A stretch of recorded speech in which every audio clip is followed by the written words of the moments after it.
Now, I started off this speech today, as you recall, by saying, what the heck am I doing here? And I literally mean, what the heck am I doing here? You see, I told you I retired from the military 6 months ago, and that's true. I did not retire because I wanted to, I did not retire when I wanted to, and I did not retire on my own terms. I was medically retired from the United States Air Force. This is a doozy. Back in 2012, I was the commander of an F-15E squadron. I got a rash and a bite on my right hip. I went to the doctor, they said it was a spider bite. This would start an interesting journey, which is now 6 years next month.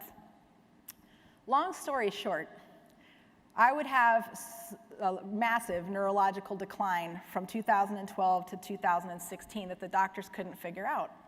In fact, it would be 1,525 days from the time of my bite to my diagnosis. I will have seen over 24 doctors across 8 specialties, and I received 3 misdiagnoses. Just under 2 years ago, August 2016, with them still not knowing what was wrong with me, I woke up one day and I could no longer talk, was slurring my words. I could no longer walk safely, massive vertigo. I had dementia-like symptoms. I could no longer care for myself. They had to bring in a caregiver to take care of me. I was sent up to Boston, Massachusetts, right? Some smart Harvard people. And that's where we discovered what had happened to me. You see, I am a survivor of neurological tick-borne illness. A tick. Me.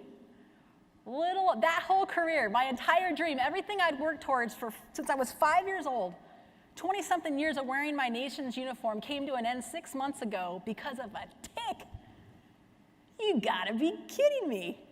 And I stand up here as someone with invisible illness. I can't really read or write. I have major autonomic nervous system problems, and in a cruel twist of fate, I get motion sick.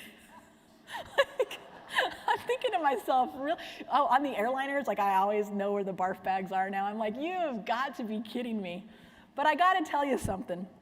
I spent 9 months bedridden, 22, 23 hours a day, couldn't talk or walk for that amount of time.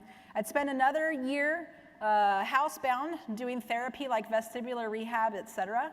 And so the irony of me now becoming a professional speaker is not lost on me, but I joke that I have 9 months worth of words used up, or saved, that I need to use on people, okay, because I couldn't talk for 9 months.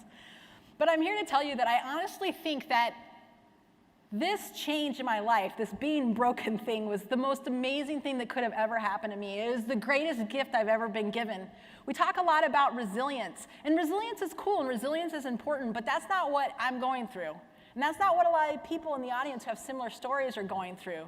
Resilience is about bouncing back to your old self. Well, I'm here to tell you, when you go through something like that pregnancy, or you go through something like neurological tick-borne illness, I mean, where did that come from?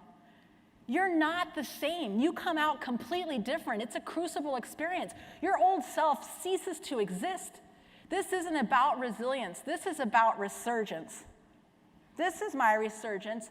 I am reinventing myself right here in front of all of you. I just started speaking 3 months ago, by the way.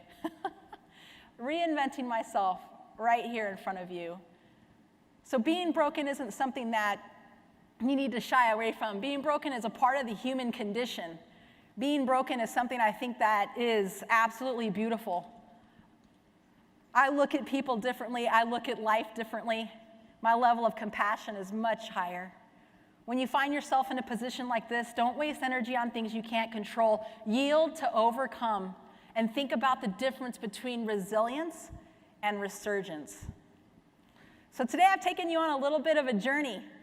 The 3 different kinds of headwinds, shared a couple of my stories. I hope that you can see relations into some of your stories in your personal and professional life. And I also offered some of the tools that I used and the mantras that I used then to help me get through it, and that I still use to today. And I offer those to all of you. And so I want to thank you again for letting me be here, and thank you again for being a part of my resurgence. And so with that, I wish all of you blue skies and tailwinds, but I also wish you a couple of headwinds along the way. Thank you.